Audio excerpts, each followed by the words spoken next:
Okay. Good evening. My name is John Kerr. I'm Chair of the School District 72 Board of Education. I'd like to call this meeting to order. We will start with the chairperson's remarks. Good evening. I acknowledge on behalf of the Board of Trustees that this meeting is being held on the traditional territory of the Lekota people. I'm John Kerr, Chairperson of the SD 72 Board of Education. In attendance virtually this evening is Vice Chair Kat Eddy, Trustees Joyce McMahon, Susan Wilson, Shannon Briggs, and Richard Franklin. Trustee Daryl Hagan could not attend this evening because of unforeseen circumstances. Also in attendance are Superintendent Jeremy Morrow, Associate Superintendents Morgan Kyle and Phil Sismic, as well as Secretary Treasurer Kevin Patrick. Present also are Lynn Logan, Assistant to the Superintendent, Jennifer Patrick, Community Engagement Officer, and providing technical support is Barb Drake, Manager of IT. With COVID case counts continuing to rise, the board continues to meet in a virtual format on the direction of the District Health Officer's office through the Environmental Safety Officer. This step was taken in order to maintain compliance with the Provincial Health Officer, Dr. Bonnie Henry's order, which restricts the board's ability to meet in person. The order will be in effect until it is rescinded. When the order is rescinded, the board will revisit the decision. Otherwise, the board will continue to meet virtually until such time as it is given direction that in-person meetings are permitted. Our board continues to take precautions and to make accommodations where possible to protect the health and safety of all members of our learning community. Somewhat belatedly, I would like to welcome everyone back to our schools after a much needed spring break and Easter weekend. I hope the time was a welcome break to rest, recuperate, and prepare for the final term of the school year. Since the board's last meeting in March, COVID-19 numbers in British Columbia have increased dramatically. Over the past weekend, almost 3,300 new cases of infection have been reported. This is worrisome. Numbers on Vancouver Island have reflected this trend as well, with 167 of those cases on Vancouver Island. With the increase in cases across the province, a mask mandate has been implemented in all grades 4 to 12 classes, with a recommendation that younger children also wear masks in class. Events in our community are often reflected in our schools. The virus is in our community, so this is a prudent precaution to minimize the threat to our students and staff. This past year has been difficult for everyone, including our students and staff, and I would like to recognize the efforts of our education workers to provide a safe environment for our students to continue to learn in these unsettled times. This board was one of the first to advocate for priority vaccinations for education workers in the province, and it was gratifying to hear that our advocacy was heard. It's unfortunate that the vaccine earmarked for education workers has had unwanted side effects, but I hope that these can soon be resolved and that our education staff can receive vaccinations in the near future. In my remarks at the last board meeting in March, I expressed my concern over the poor condition of Cedar Elementary and over the fact that the replacement of this building has been at the top of the district's capital projects list submitted to the Ministry of Education over the past 6 years. The ministry has not indicated that there will be a replacement in the near future, and I believe that this is now time for the board to more forcefully advocate for the replacement of this almost 60-year-old building, this almost 60-year-old school, with a more modern facility that reflects the demographics and the needs of our learners and of the community. This weekend, members of our board will be attending the BCSTA annual general meeting virtually. During this 3-day meeting, a new board of directors will be elected and more than 40 resolutions relating to improving public education in BC will be debated and voted upon. It takes a great deal of dedication to attend these meetings and to represent the views of our community. These proceedings can be very dry, and I commend the trustees who give their time to advocate on behalf of the students of our province. Finally, we are now entering the last 2.5 months of the school year. With improved weather and the ability to learn outside the classroom, it is my wish that the next 2.5 months be a safe and successful time for everyone. Thank you. We will now move into superintendent's remarks. Yeah, thank you very much, Chairperson Kerr. Just a couple of updates tonight, and then I'll echo some of the sentiments that Chairperson Kerr just shared. I wanted to acknowledge that April the 22nd is Earth Day with the theme being Restore Our Earth. I know this is an important day, and a number of our classrooms and schools will mark it with activities relating to keeping a healthy earth, which supports our jobs, livelihoods, health, survival, and happiness. And I know that will be a theme in a number of our schools. I also want to acknowledge this is the time of year where we start working on transition plans for our soon-to-be kindergarten students, and we typically have opened schools to a welcome to kindergarten activity, and of course this year, the second year that we've dealt with the complexity of COVID and that transition, and so there will be communications with our school community and our soon-to-be joining us school community around what those plans will be, but they will be a nice opportunity for families to make their first connections with the school. I believe last board meeting I updated the trustees with the wonderful initiative and commitment from Phoenix Middle School around raising some money for wells and water, clean water in the Sudan. And that has, they have been receiving some nice donations from the community, and I wanted to just give a quick shout out to the Campbell River Fire Department, who just supported that class with a very significant donation. The Thursday evening, just before spring break, we did receive notice from Island Health of a COVID exposure at Penfield Elementary School. This was our first exposure notice at an elementary. I just want to acknowledge that with the increasing numbers in the province that, and I'll echo Chairperson Kerr's comments here, that we do need to continue to be vigilant with maintaining protocols, and schools will reflect what is happening in the community.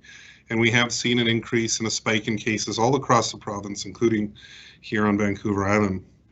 And I just wanted to acknowledge that we've really appreciated, as Chairperson Kerr mentioned, there's been an expanded mask mandate, and we've really appreciated the way in which our students have adhered to these new and enhanced mask protocols, and appreciate that there is an ongoing impact that's related to working through this pandemic that's having an impact on our staff, our students, and our families.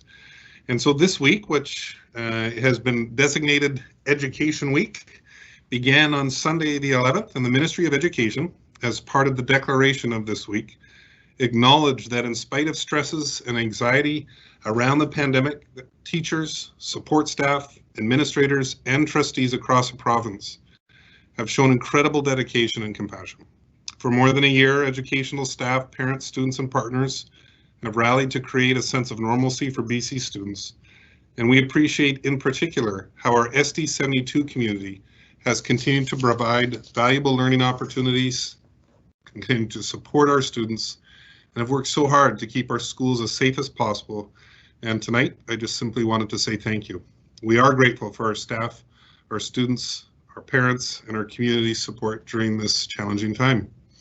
And lastly, I just want to thank in advance our teacher coordinator, Aaron Pickering, who will be here to present, and I'm always grateful to have our educational staff demonstrate their level of commitment by being available in the evening to make a presentation about some of the great work and good work that's happening in our district. So we'll look forward to that, Aaron. Thank you. Thank you, Superintendent Morrow. There was one point that I forgot to mention in my remarks, and that is that a question and answer, the question and answer function is open for questions on agenda items for this virtual meeting, and questions that are posed during the meeting will be addressed at the end of the session. Okay.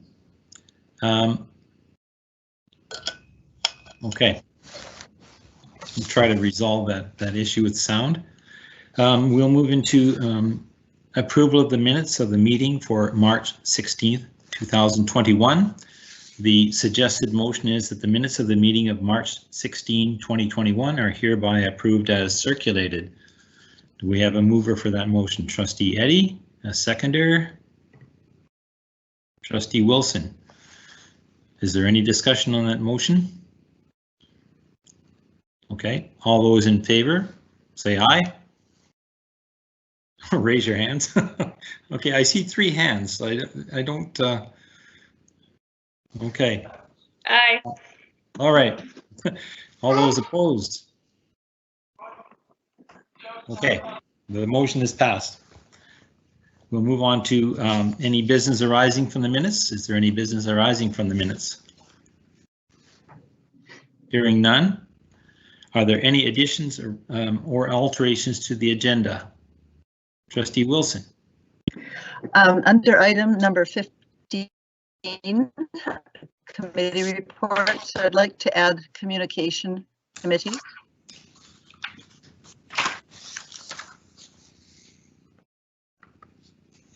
Sorry, what section was that? Number 15. Okay, thank you. Committee reports.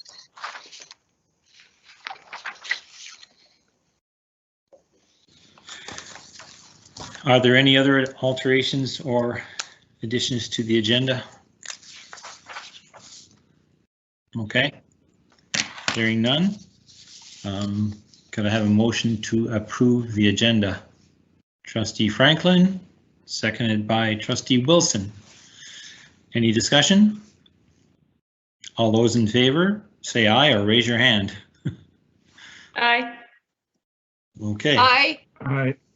Opposed? The motion is carried. Okay. We'll move to a report of board decisions from the April 13th, 2021 confidential board meeting. Trustee Eddy? Vice Chair Eddy, I'm sorry. The results of the confidential meeting were discussions around staffing and legal. We have completed our agenda for the evening and we'll be finished. All right. I see an item on here for correspondence. Is there correspondence?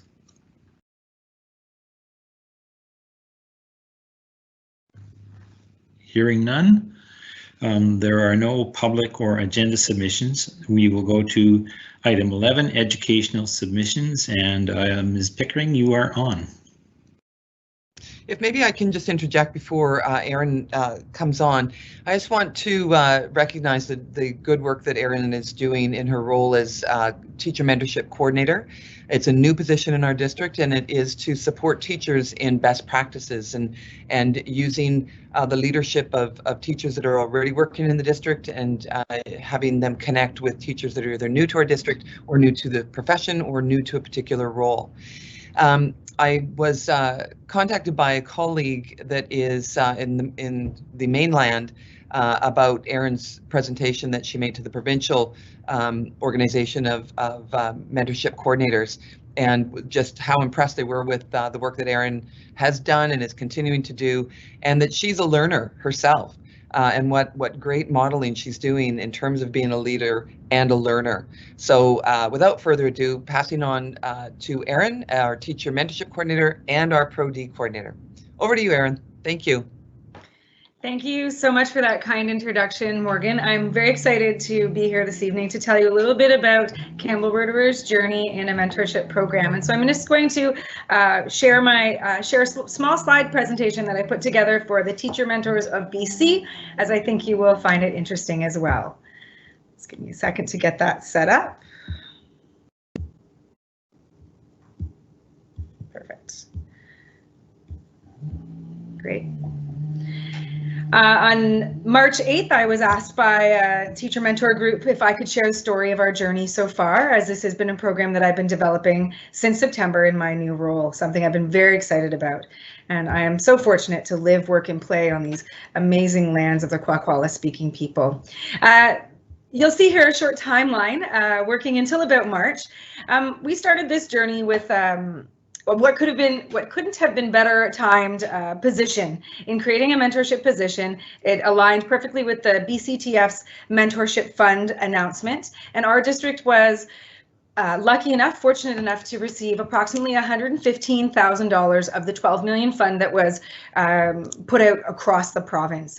So I'm quite familiar and very comfortable with the spiral of inquiry, and as such, I've used some of that language in this presentation. I began my journey by scanning our district and asking the large question of what does mentorship look like, both historically here in Campbell River, and what models were around the province that could help me to determine what would be best for our teachers. This included research such as books by Elena Aguiar, the coaching practice, Mentoring Matters by Littman and Wellman, as well as reaching out to many colleagues around the province, which I feel so grateful that this online opportunity has actually allowed me a chance to connect with mentors and mentor coordinators in the Lower Mainland. So I'm grateful to that group. I also, of course, as I started to get that information, it was really important for me to find out what our teachers were looking for. So as I moved into the October-November timeline, I was grateful to host a roundtable discussion where I invited all levels of educators to talk with me about what did mentorship mean to our district and what did folks believe would be most helpful in supporting teachers in that way. This led to a further survey. There was about 20 people at the mentorship roundtable representing all levels of education, and the survey reached about another 30, and it's possible that some of those people were the same people. From that, I learned that we were looking for pairs or triads, as our district felt very comfortable with building relationships one-on-one and the growth that comes with that. It also allowed me to determine what would be appropriate funds for release time and for resources. And what's wonderful is that the fantastic relationship that our district and our union have together allow me to use the teacher mentorship fund for release time and to call on our Pro-D funds as necessary if there are additional resources or something that falls outside of the mentorship fund framework, which is primarily geared to releasing teachers to work together. I worked with Dave Harper and with Morgan Kyle to determine what would this look like for our district, and we determined that January to June we would run a trial section of a smaller group. There were already about 3 or 4 teacher pairs that had reached out to me mentioning that they were working in a mentor relationship with one another, and so that gave me a place to start. As we went through the process, I developed 2 applications built on some that I had seen in previous districts, essentially outlining what are the things that you're looking for, is there someone you're interested in working on, and outlining the commitment that would be required. These applications are available on the teacher portal page for our district employees and have been accessed greatly.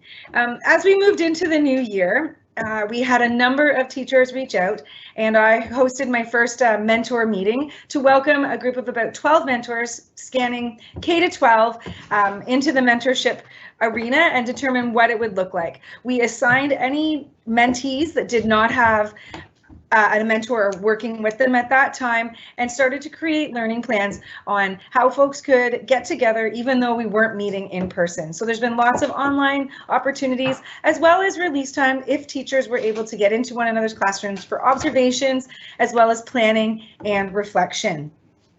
Throughout January and February, we had about 6 pairs working at all grade levels, and we had a number of people continuing to apply. So I'm happy to say that at this time, as of the end of spring break, we have 11 pairs of teachers working together, primarily in the elementary and middle levels, but a few at high school, and we have some high school mentors standing by, if you will, so that when those folks are in need, we're ready for them. I've also learned happily that one of the reasons we're not seeing as much uptake in the high school model is because there are so many built-in mentorship opportunities within the departmental framework of the high schools. So I've been reaching out and speaking with people to find out, you know, what's happening at that level, and the new teachers that I've spoken to are feeling super supported by their colleagues and by the school structures that are already in place.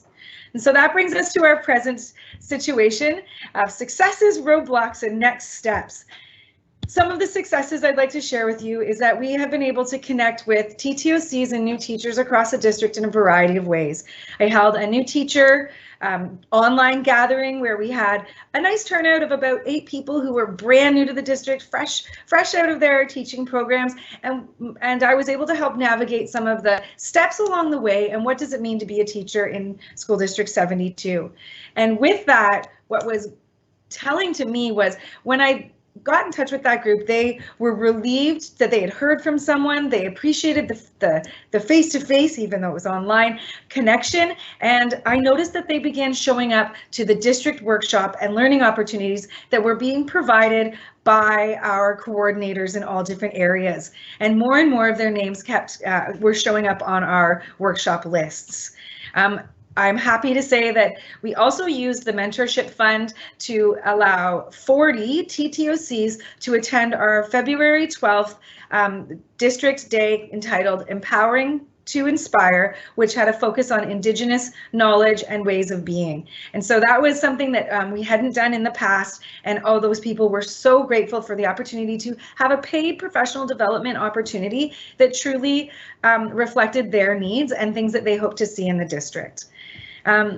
My personal development and the provincial collaboration that I've been able to connect with has been a wonderful journey. I feel so grateful for the folks at the TMBC group. I actually have a plan for a mentorship learning opportunity coming up in just 2 weeks, and I'm working with Tamara Sengata from School District 43, Coquitlam, as she's been in this role a number of years and was willing to help me facilitate my first mentor learning experience for our mentors. And that's going to be the morning of our upcoming professional development day. District coordinators have been hosting workshops in assessment, in literacy, technology, building inclusion in our classrooms, and we're seeing that our new teachers, our new to district teachers are really connecting with those and enjoying what they are learning. And I'm so grateful to all of the coordinators for the work and the effort they're putting in to put in on engaging and relative workshops for all folks. Of course, there are going to be delays and roadblocks along the way. One of the delays was I had intended and hoped to have some mentor learning happening before spring break. However, after surveying my mentors, it was not the right time. We didn't find a day that worked. We're cognizant of not releasing too many teachers on one particular school day so that we aren't flooding the TTOC list and ensuring that our staff have access for sick days, etc. Obviously, one of the larger roadblocks has been overcoming pandemic fatigue and engaging teachers online. There is, we want to make sure that we as a mentorship group are bringing relevant, and I don't want it to feel like another meeting. It's something that should be supportive. So we've also talked about the short and sweet, trying to make our agenda items about 45 minutes or less so that the teachers have something to walk away with the next day. One area that we're noticing is requested by new teachers, but I don't have a lot of mentors, is math and mathematics. So I'm reaching out I've put a call out for mathematical mentors, and I hope that this is something that will be bolstered in September.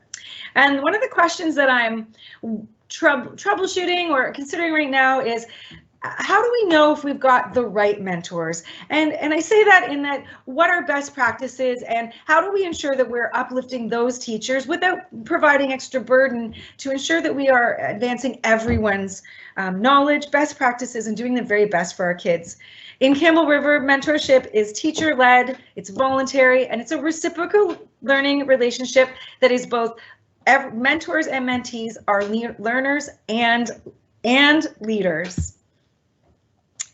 Finally, moving forward, I'm excited about the upcoming Professional Development Day, where I'll spend the morning with 15 mentors studying what does it mean to take place in a learning-focused conversation, how do we set aside bad habits that keep us from listening deeply, as well as a number of spring workshops, possibly an interview skills workshop, and a few other inclusive classroom activities, as well as the workshops being offered by other coordinators.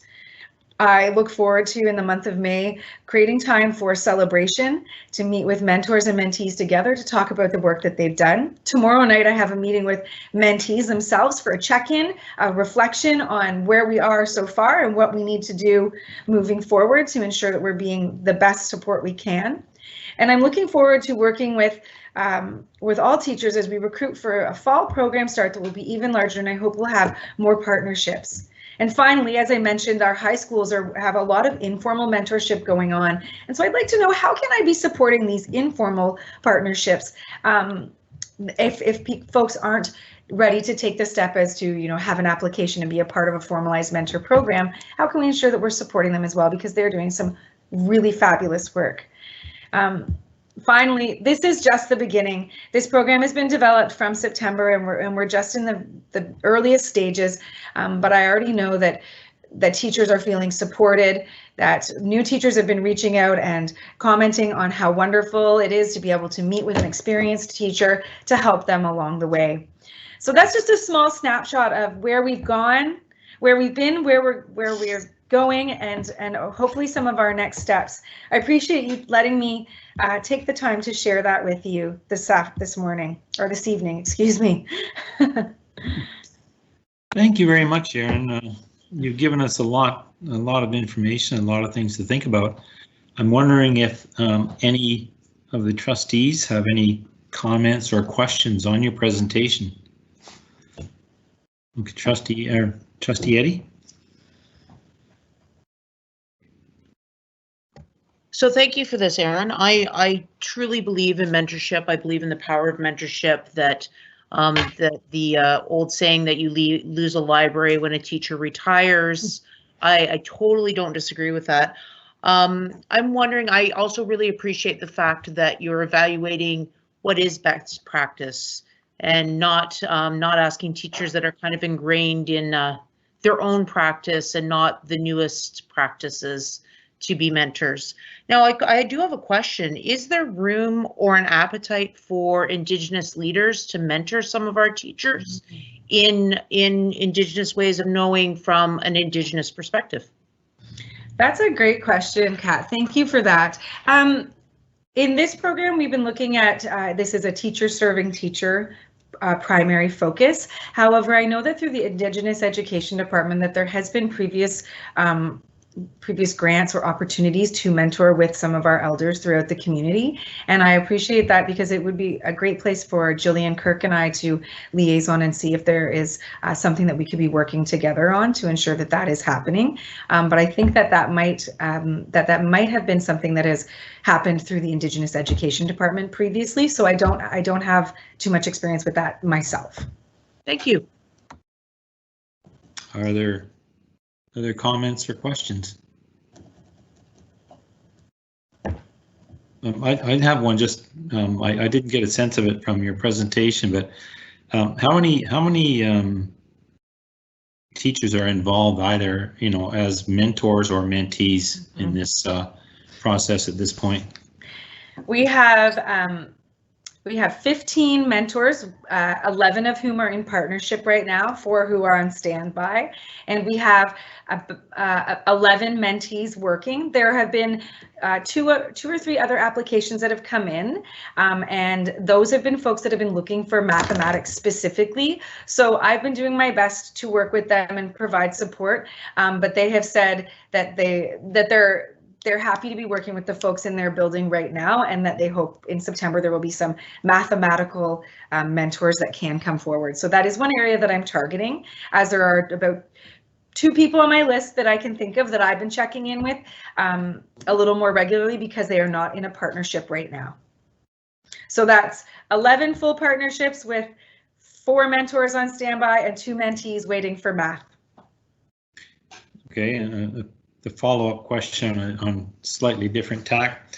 Do you anticipate within the next year or 2 that we will, as a result of the focus on best practice and teachers starting to use that information, that the program will grow? That's the first part. And the second thing is, do you anticipate that we will start to see improvement in our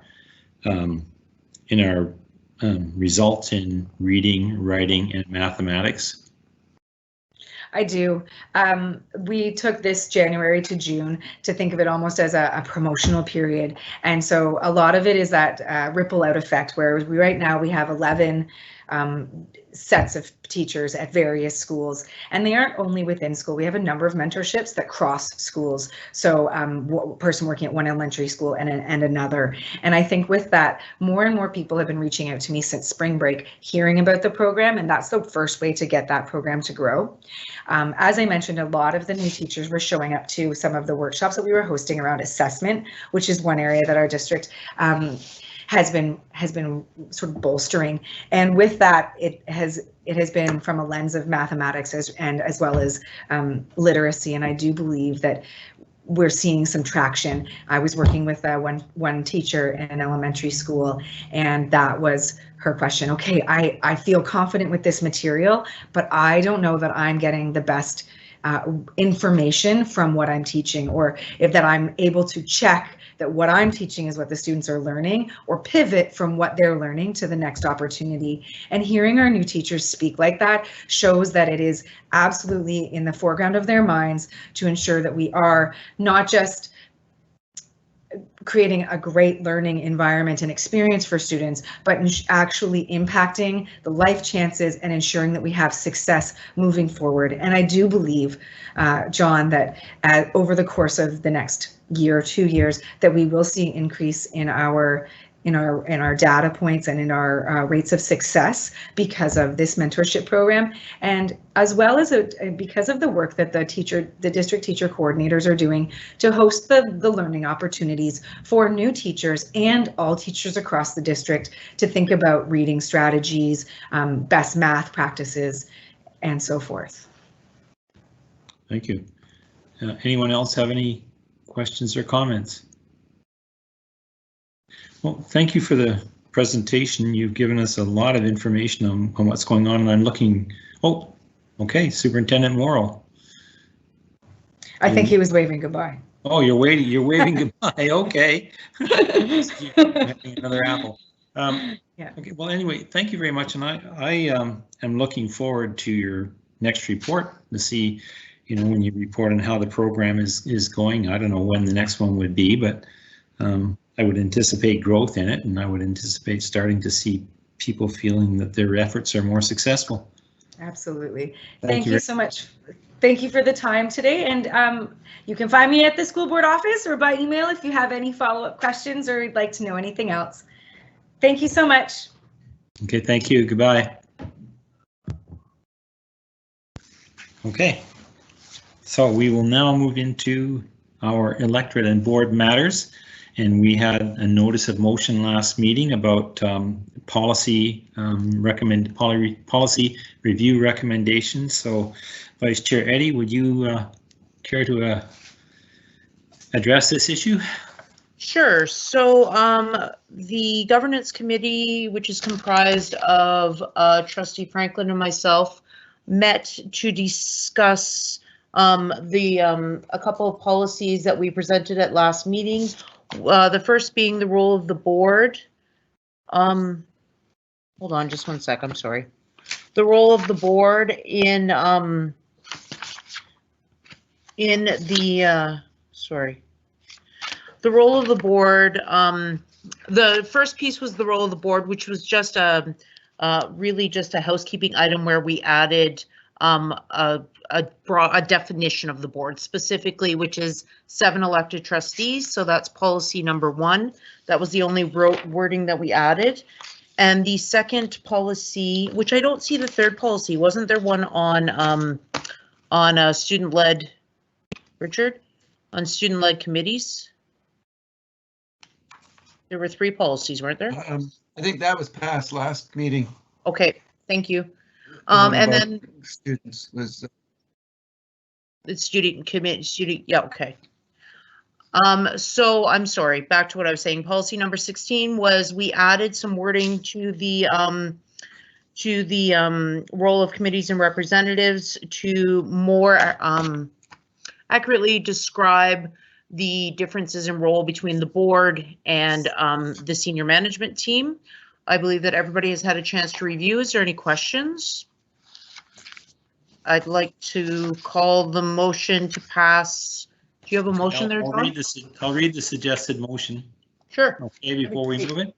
So Yeah. the suggested motion is that the board adopt the board governance committee's recommended amendments to board governance policy 1, role of the board, and board governance policy 16, role of committees and representatives. Do we have a mover for that? Okay, Trustee Eddy, a seconder. Trustee Franklin. Is there any discussion on this motion? Okay, all those in favor, please say aye. Or raise your hand. Aye. Aye. Okay, all right. The motion is, no one opposed, so the motion is passed. All right. Can you hear my kids' videos in the background? I thought that was an I there from that little voice. Okay, we're going to move on to, we don't have any educational issues at this point, so we'll move on to business administration, Secretary Treasurer Patrick. Yes, thank you, 14 Chairperson AM, Kirk. sorry. So our budget process is well underway. We've been meeting with stakeholders, actively seeking engagement and feedback from them.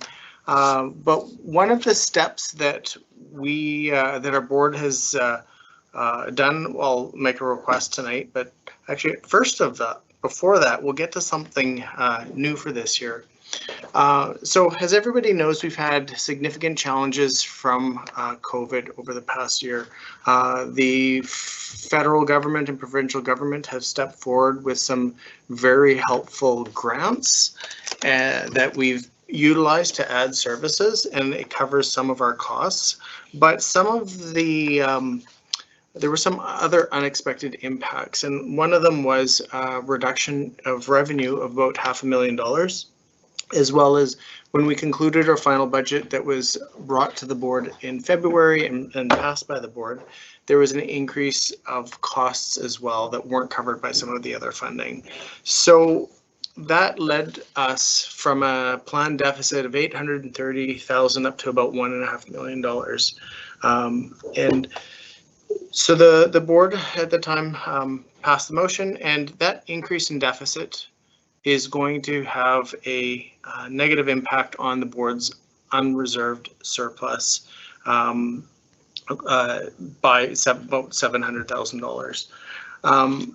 Now, but the board also has some restricted reserves set aside called an emergency contingency, and it's meant for one-time surprise, so non-planned events.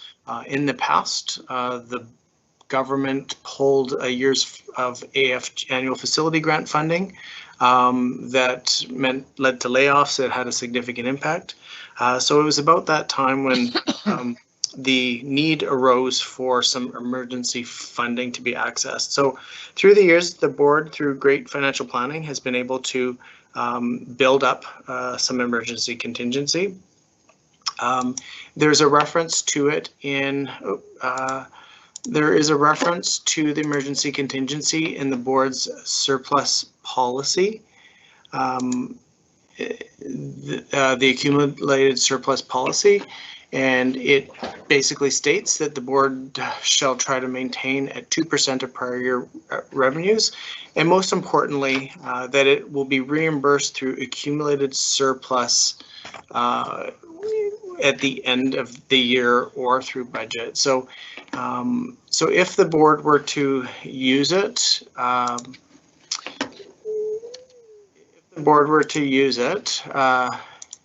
just trying to get back.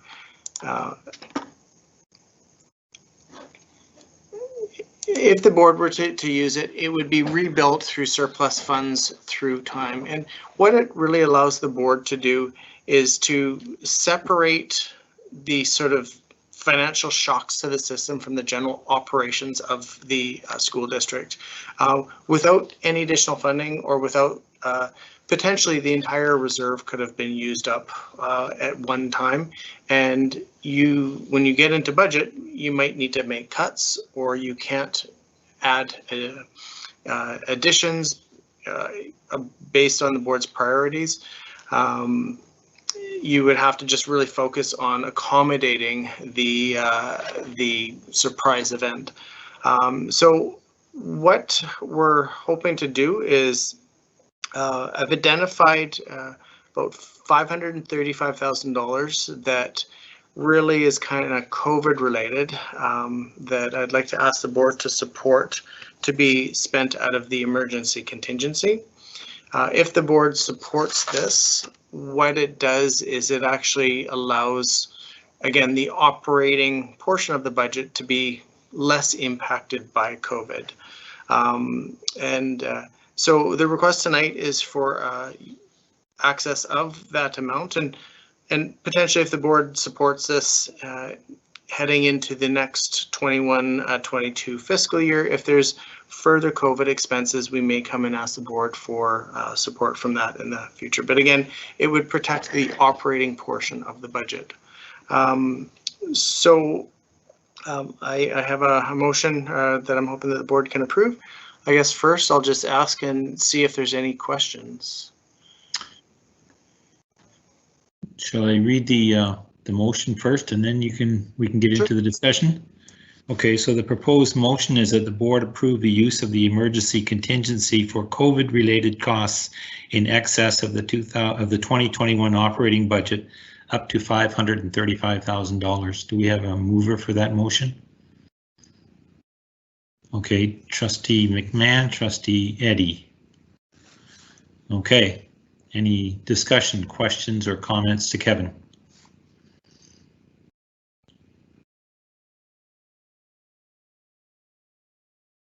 Oh, Trustee Wilson, you're muted. I'm muted and I can't find my little button to put a yellow hand up.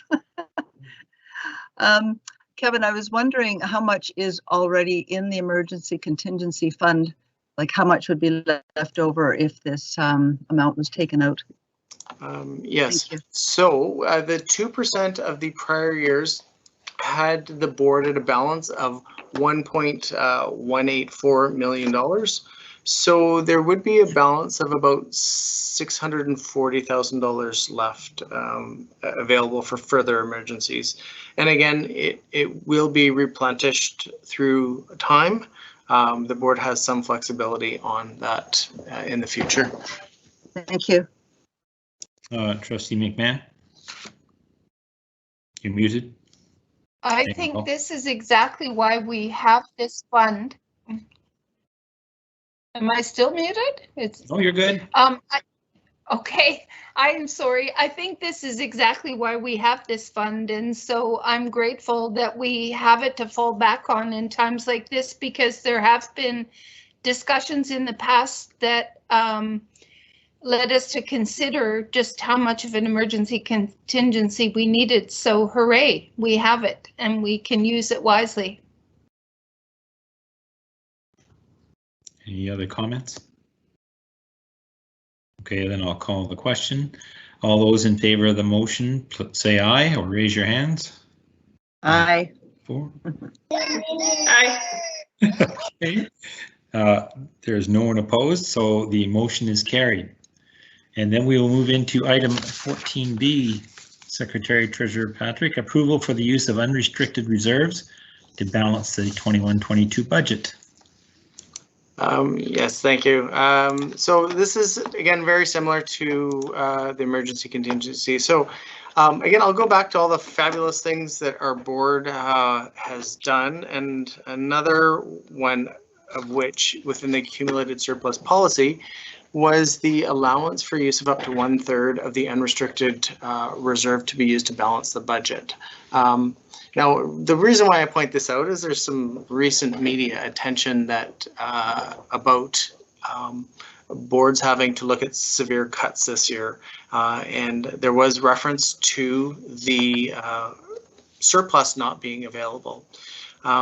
Now, every district likely handles their unrestricted reserves differently, but the way our board has adopted through practice and now adopted through surplus board governance policy is to use up to 1/3 of the surplus to balance the annual budget.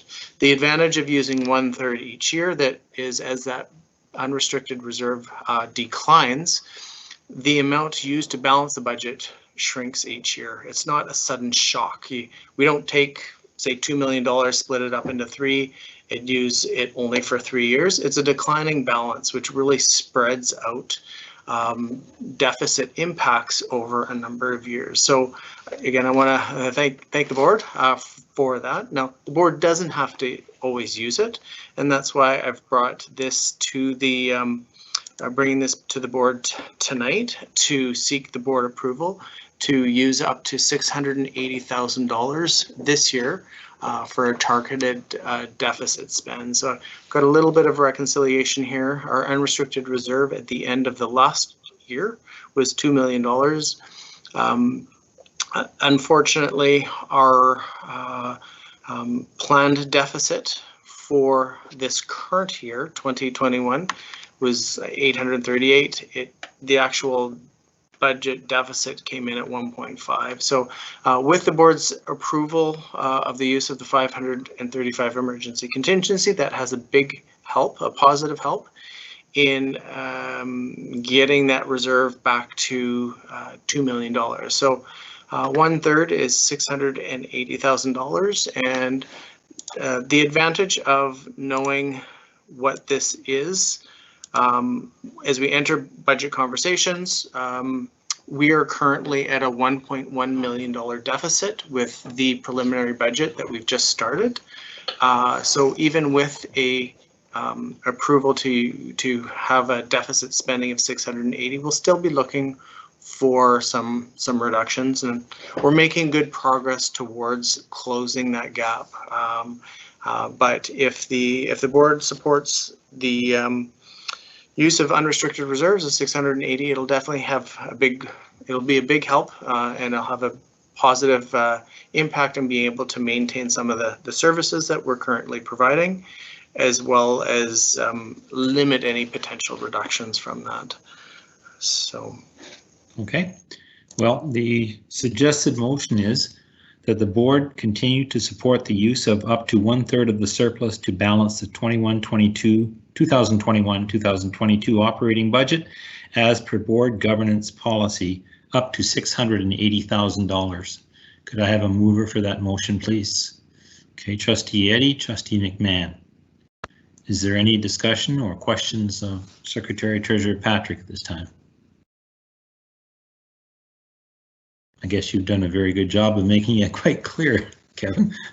Okay, hearing none, I will call the question. All those in favor of the motion, say aye or raise your hand. Aye. All right, there is no one opposed, so the motion passes. Okay, thank you, Kevin. All right, we'll move on then to committee reports and communications committee, and that will be Trustee Wilson. Okay, I would just like to give a notice of intent that the committee would like to write a letter of advocacy to the Ministry of Education. I won't go into details right now, need to do more background research, more communicating, more information gathering, but basically the main focus will be related to learning needs and opportunities in rural and remote schools. And I'd like to think it would be possible to present it back to the board at the next meeting, but it might be the one in May instead. Okay, thank you. Okay, thank you very much. We don't need a motion to do that, do we? No, okay. All right, well, thank you very much. So there is no other business that I can see. So we will move into questions from anyone present on agenda items for the meeting, and usually we'll take 2 or 3 minutes to see if any questions come in, so we'll just wait until then. We don't have any at this point, I assume. Yeah, no, we have no questions at this time. Okay, well, we'll give it till 8:17 then. How's that?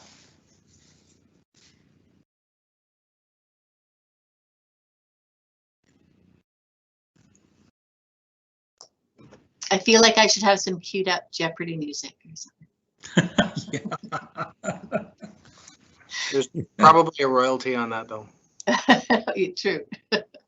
Yeah. It's the first time in a long time that we've finished a meeting and it's still daylight outside. Yeah. Lucky for me, because the lights right above my desk have burnt out. So if I didn't have access, I'd be in complete dark. Uh-oh. We can't have our secretary treasurer being in the dark on many levels.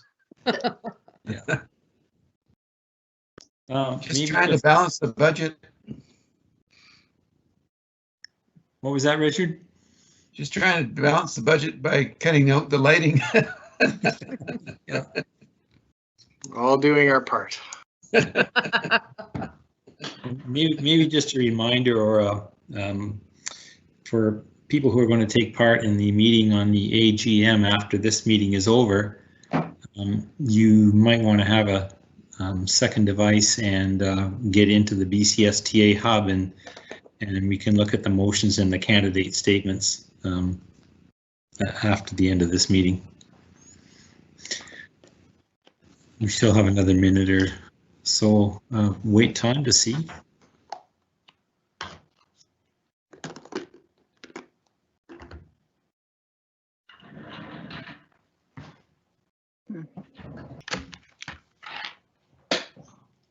Richard? Motion to adjourn. Well, let me ask if there are any questions first. Are there any No, questions? it is, there are no submitted questions. Okay. Okay, go ahead, Trustee Franklin. Motion to adjourn. All those in favor? We stand adjourned. Good night, everyone.